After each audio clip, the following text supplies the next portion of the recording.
This is our next lecture of algebraic number theory और आज के इस लेक्चर में हम नेक्स्ट इम्पॉर्टेंट डेफिनेशन डिस्कस कर रहे हैं, that is Dedekind domain. Previous lecture में हमने नदेरियन के बारे में डिस्कस किया था, तो हमने कुछ थ्योरम्स ऑलरेडी प्रूव कर रखी हैं दैट क्यू के is integrally closed end Q के इज़ नदेरियन। उसके बाद अगर हम क्यू के which is ring of integers उसके नॉन ज़ीरो प्राइम आइडियल्स की बात करें तो जितने भी नॉन ज़ीरो प्राइम आइडियल्स होते हैं क्यूके के वो सारे मैक्सिमल होते हैं। तो ये जो 3 पॉइंट्स यहाँ पर लिखे हुए हैं उसका डेडिकाइन डोमेन से क्या रिलेशन है। A commutative integral domain which satisfies these 3 condition is called Dedekind domain.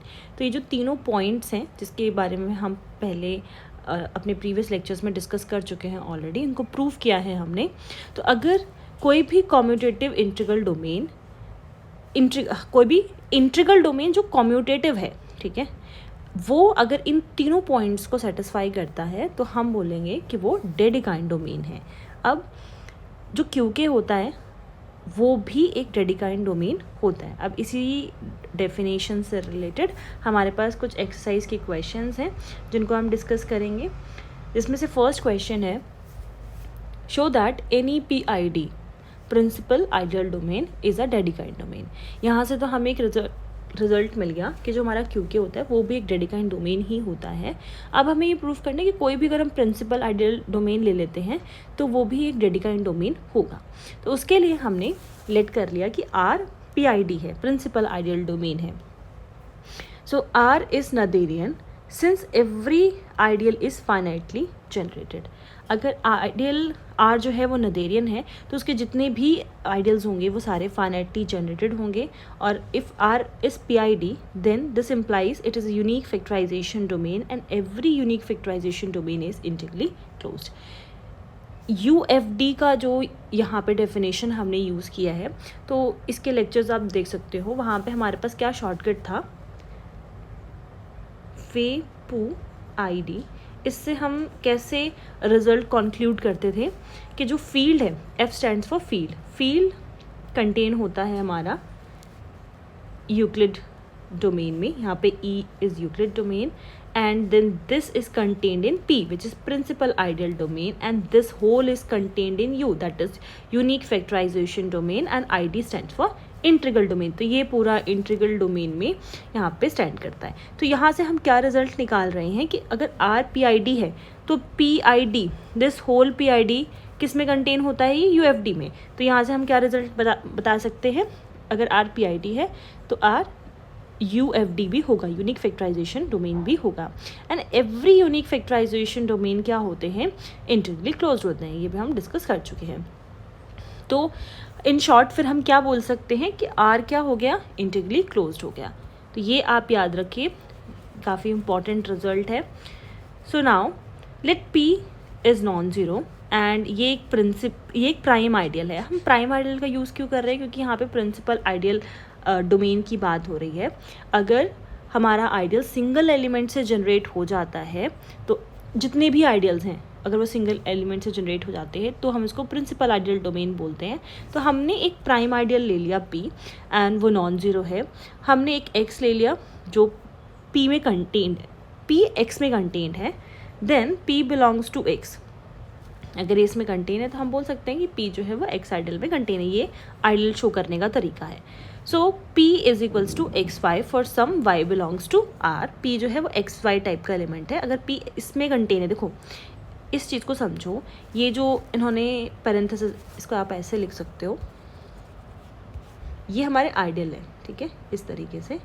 तो P अगर X इसमें कंटेन्ड है तो हमने एक एलिमेंट ले लिया P। और अगर मैं कह रही हूँ कि P जो है वो X आइडियल में कंटेन है, हमने ये इसका एक एलिमेंट लिया है और ये अगर इसमें कंटेन्ड है तो P भी X आइडियल का एक एलिमेंट होगा।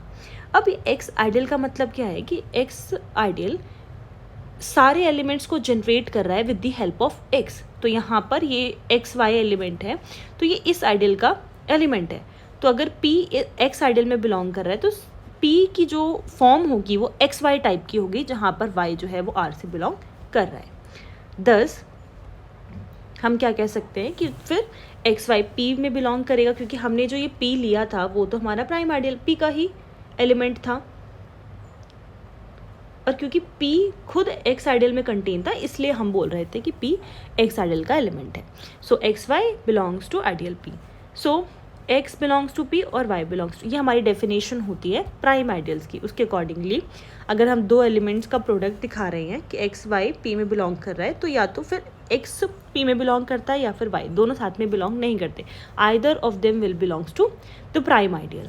तो अगर हम मान लेते हैं कि X प्राइम आइडियल को बिलोंग करता है तो हम क्या बोलेंगे, X बिलोंग्स, अगर X प्राइम आइडियल को बिलोंग कर गया तो फिर X आइडियल और P आइडियल दोनों आपस में इक्वल हो जाएंगे. And if Y P ideal में बिलोंग कर गया तो अब क्योंकि ये P आइडियल का एलिमेंट है तो इसकी जो फॉर्मेशन होगी वो किस टाइप की होगी, Y is equal to P into Q. मतलब P से अगर जनरेट हो रहे हैं P आइडियल में ही वही एलिमेंट्स चाहेंगे जो P से जनरेट हो रहे हो, तो P इंटू क्यू टाइप का एक एलिमेंट होगा. और वो अगर Y P आइडियल में बिलोंग कर रहा है तो उसकी फॉर्म कुछ इसी टाइप की होगी, for some Q belongs to R. तो हम कैसे लिख सकते हैं, P is equals to XY which we already know, हमने अभी मेंशन किया कि P की फॉर्मेशन ऐसी है. तो Y की वैल्यू को हम चेंज कर सकते हैं. अब क्योंकि यहाँ पर हम बोल रहे हैं, ये वाला केस हमने लिया कि Y प्राइम आइडियल P का एलिमेंट है, तो हम Y की वैल्यू हमने क्या पुट करनी है, PQ. So this is Q into P. Now इसको अगर हम सॉल्व करेंगे तो यहाँ पर ये पॉजिटिव है, नेगेटिव हो जाएगा, P को कॉमन ले लेंगे. P तो 0 के इक्वल हो नहीं सकता, ऑलरेडी हमने मेंशन कर रखा है.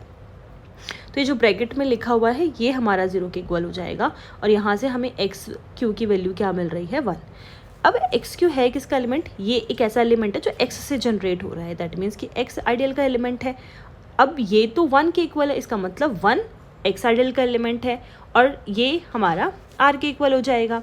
Therefore P is maximal. तो हमें यही प्रूफ करना था. मैक्सिमल की जो डेफिनेशन है किसी भी आइडियल को अगर आप मैक्सिमल प्रूफ करना चाहते हो तो हम क्या बोलते हैं कि अगर मैं बोल रही हूँ कि P मैक्सिमल है तो P और जो हमारा रिंग है उसके बीच में मुझे कोई और आइडियल ऐसा मिलेगा ही नहीं जो इन दोनों के बीच में आ रहा हो. अगर आता भी है तो वो या तो फिर रिंग के इक्वल हो जाएगा या तो फिर वो उसी मैक्सिमल आइडियल, उसी आइडियल के इक्वल हो जाएगा. ठीक है. अब जैसे मैं बोल रही हूँ कि P हमारा मैक्सिमल आइडियल है R का, तो इसके बीच में अगर हमें कोई और M ऐसा आइडियल मिल रहा है जो इसके बीच में कंटेंड है तो या तो फिर ये M इसके इक्वल हो जाएगा या फिर इसके. अगर P को मैक्सिमल बोलना है तो यहाँ पर कोई भी ऐसा आइडियल नहीं आपको मिलेगा जो इन दोनों के बीच में हो.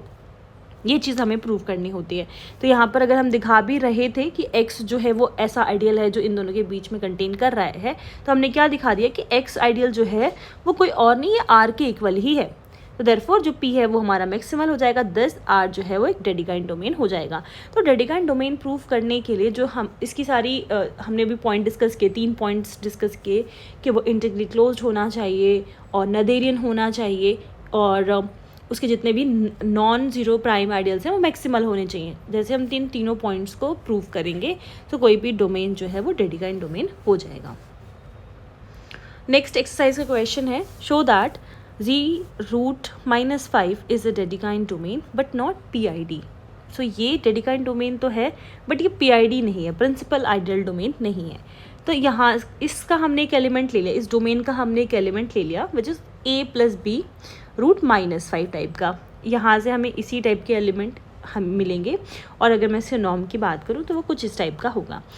अब अगर मुझे देखो हमें ये दिखाना है कि ये PID नहीं है तो उसके लिए हम क्या कर रहे हैं, एक एलिमेंट हमने 6 ले लिया और हम ये शो कर रहे हैं कि 6 को हम मोर देन 2 वेज से लिख सकते हैं. एक तरीका तो ये हो गया कि मैंने इसको लिख दिया कि 6 = 2 × 3. एक तरीका तो ये हो गया जहाँ पे 2 और 3 दोनों ही प्राइम नंबर्स हैं.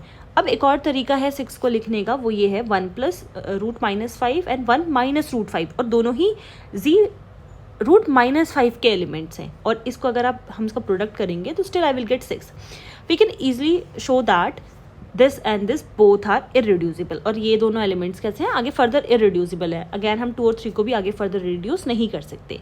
सो hence 6 has 2 factorisation in Z√-5. So हमने देखा कि जो 6 एलिमेंट है इसके 2 फैक्टराइजेशन हैं, 2 तरह से हम इसको रिप्रेजेंट कर सकते हैं. दैट मीन्स कि फिर ये UFD नहीं है. यूनिक फैक्टराइजेशन डोमेन की डेफिनेशन क्या होती है कि हम किसी एलिमेंट को इररिड्यूसिबल एलिमेंट के प्रोडक्ट में लिख सकें और हमें एक ही यूनिक वे मिलेगा उसको रिप्रेजेंट करने का। अगर आपको मोर देन वन वे मिल भी रहा है तो वो आपस में एसोसिएट होना चाहिए, मतलब आइडेंटिटी होनी चाहिए, आइडेंटिटी का मल्टीपल जो होता है वो होना चाहिए, एसोसिएट होना चाहिए बेसिकली। डेफिनेशन मैंने ऑलरेडी डिस्कस कर रखी है यूएफडी की, आपको लिंक डिस्क्रिप्शन में मिल जाएगा, वहाँ से आप चेक कर सकते हो। तो हमने यूएफडी क्यों प्रूव किया, हमें तो पीआईडी प्रूव करना था कि वो पीआईडी नहीं है। तो अभी जो मैंने आप लोगों को बताया कि that field is contained in Euclid domain and Euclid domain is contained in PID, PID is contained in UFD. अगर मैं ये दिखा दूं कि ये वो यूएफडी ही नहीं है, दैट मीन्स कोई वो पीआईडी भी नहीं होगा। इसलिए हमने यूएफडी शो किया कि वो यूएफडी नहीं है, तो यहाँ से हमें रिजल्ट मिल गया कि वो पीआईडी भी नहीं होगा। हम ऐसे काफ़ी सारे ऐसे एग्जांपल्स होते हैं। इवन अगर आप लोगों ने मेरे पीआईडी और यूएफडी के लेक्चर्स देखे हैं तो वहाँ पे हमने काफ़ी सारे एग्जांपल्स ऐसे ही डिस्कस किए थे जहाँ पे हमने ये शो किया था कि पीआईडी है या फिर नहीं है। तो हम अगर डायरेक्ट अप्रोच लगाएं प्रिंसिपल आइडियल डोमेन की, बहुत बार ऐसा होता है क्योंकि principal ideal domain is directly connected to ideals, हमें आइडियल्स के बारे में बात करनी होगी, तो हमें जो यूनिक फैक्टराइजेशन डोमेन का जो कॉन्सेप्ट है वो ज़्यादा ईजी पड़ता है इसको प्रूव करने के लिए, बिकॉज उसमें सिंपली हमें चेक करना है कि अगर कोई भी एलिमेंट ऐसा मिल जाता है जिसके more than one factorisation possible है, इररिड्यूसिबल फैक्टराइजेशन पॉसिबल हैं या फिर वो आपस में एसोसिएट हैं, तो ये चीज़ हम ज़्यादा ईजिली चेक कर सकते हैं एज़ कम्पेयर टू पीआईडी। तो अगर पीआईडी नहीं है उसके लिए हमने यूएफडी चेक किया। Okay, so in the last unit we have already find out the set of algebraic integers of algebraic field K is equals to this is. देखो last जो यूनिट थी हमारी उसमें हमने ये डिस्कस किया था कि जो एल्जेब्राइक इंटीजर्स के सेट, अब एल्जेब्राइक इंटीजर्स क्या हैं, कोई भी अल्फ़ा, लेट्स से अगर अल्फ़ा है उसको मैं एल्जेब्राइक इंटीजर बोल रही हूँ तो उसके corresponding I will get a polynomial जिसको अल्फ़ा सेटिस्फाई कर रहा हूँ। तो यहाँ पे एल्जेब्राइक इंटीजर्स किसकी बात हो रही है, एल्जेब्राइक फील्ड की बात हो रही है जिसको हम यूजुअली के से डिनोट करते आए हैं। तो और वो हमारा यहाँ पे क्यू रूट -5 के इक्वल हम ले रहे हैं क्योंकि यहाँ पर -5 की ही बात हो रही है, अदरवाइज हमने रूट -2 के बारे में डिस्कस किया था और इन जनरल रूट -m के बारे में डिस्कस किया था। तो वहाँ पे हमने ये चीज़ शो की थी। तो अगर मैं मान लो इसको लिखना चाहूँ, अब इंटीजर्स की बात हो रही है यहाँ पे, तो I can write it as z + z root -5। आप इसके एलिमेंट्स भी जब लेते हो a + b, यहाँ पे जो हमने इसका एलिमेंट भी लिया हुआ है, तो यहाँ पर हम ये मेंशन करते हैं कि जो a है वो हमारा इंटीजर से बिलोंग कर रहा है, b भी हमारा इंटीजर से बिलोंग कर रहा है, तो हम क्या लिखते हैं इसको, Q K is equals to this is ring of integers. तो हम इसको कैसे लिख सकते हैं, z + z रूट -5। तो ये हो जाएगा इसका रिजल्ट कि जो z √5 है, रूट -5 है, वो डेडिकाइन डोमेन होगा। तो जो प्रीवियस लेक्चर्स हैं उसमें आपको इस एल्जेब्राइक फील्ड के बारे में पता चलेगा जहाँ पर हमने -m लेकर -2 के आइडेंटिटीज़ दिखाई थी और -5 -7 के बारे में डिस्कस किया था। सो इस लेक्चर में हम यहीं तक डिस्कस करेंगे। यहाँ तक अगर आपको कोई भी इशू है तो आप पूछ सकते हो। नेक्स्ट लेक्चर में we will continue with fractional ideal and unique factorisation, and rest UFD and PID का लिंक मैं डिस्क्रिप्शन में दे दूँगी। Thank you.